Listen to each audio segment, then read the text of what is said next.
everyone, welcome to my channel.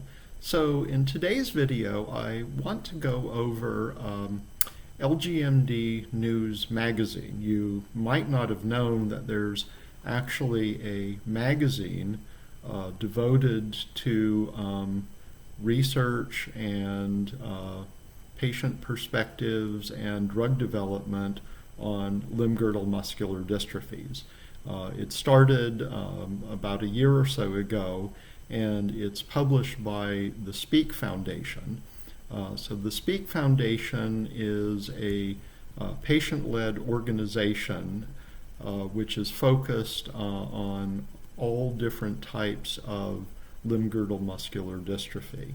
The president of the Speak Foundation, Catherine Bryant-Dutzen, appeared in one of my videos about 2.5 years ago when I was at their conference, and I've collaborated with Catherine on a few different projects.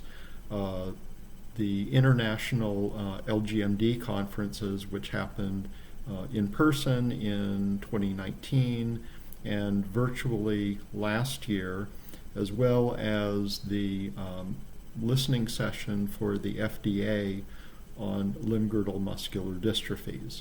So this is really a wonderful magazine.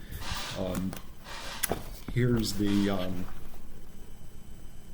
hard copy, but it also exists online in PDF format in French and Spanish as well as in English.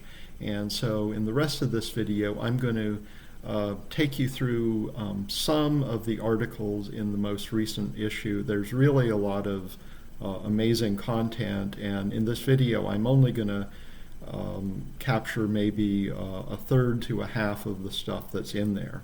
So if you want to know more about any aspect of LGMD, I really encourage you to check this out and follow it in succeeding issues. So one of the things featured in this article of LGMD News magazine is a perspective on the John Walton Muscular Dystrophy Research Center, which is located in Newcastle, UK.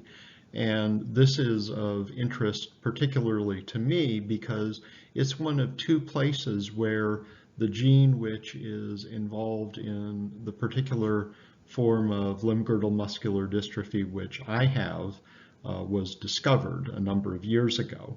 And not only that, but they're also a major center in a natural history study on my particular type of LGMD, as well as a number of other natural history studies and clinical trials in not just LGMD, but many different types of muscular dystrophy.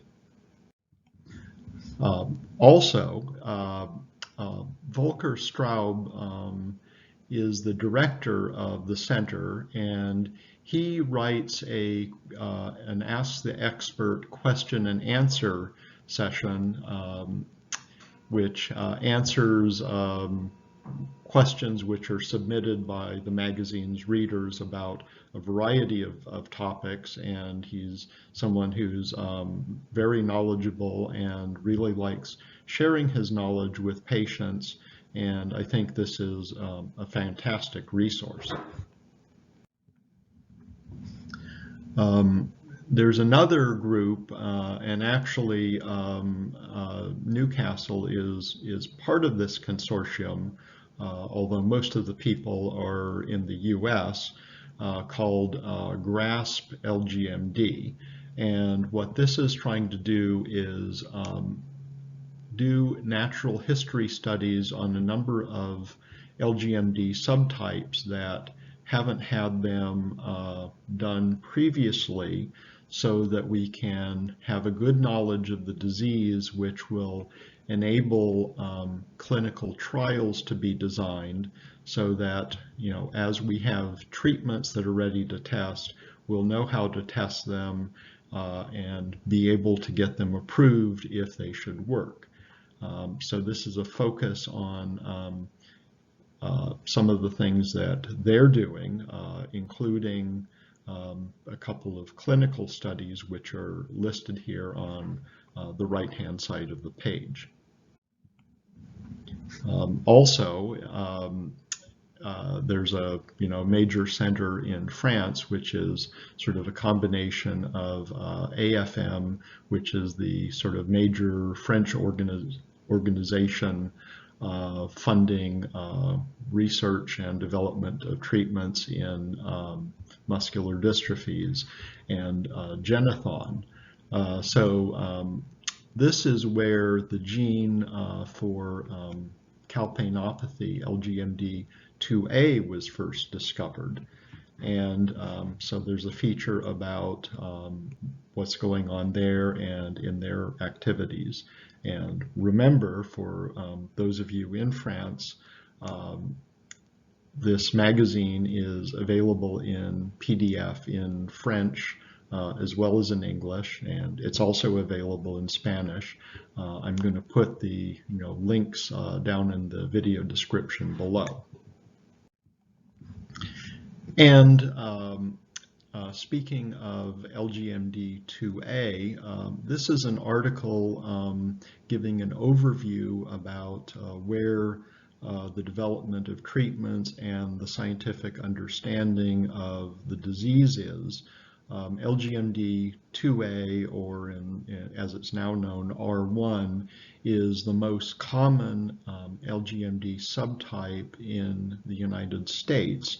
And this article was written by Jennifer Levy, who's basically my counterpart as a scientific person in the organization C3, Coalition to Cure Calpain 3, which is the advocacy organization specifically focused on LGMD2A. And then a couple final things. We have a feature article about a young woman living with LGMD2A, Andrea Lane. I've met her on a few occasions. So she's in graduate school getting a PhD in biostatistics, and this is one of a series of articles that we have on featuring patients going into science, often spurred by acquaintance with scientific topics, as a result of having limb girdle muscular dystrophy and needing to learn about it. Also, on the right-hand side, we have a list of resources for genetic diagnosis, genetic testing, and incidentally, this article was written by Donovan Decker, who is also the first person to ever receive experimental gene therapy for a form of muscular dystrophy in a clinical trial. So this is not everything that's in the magazine. This is less than half of what's in the magazine. So, and there's been several other issues. So, really check this out. There's a wealth of information here. I think you'll really get a lot out of it. So wishing you well, and I will see you next time.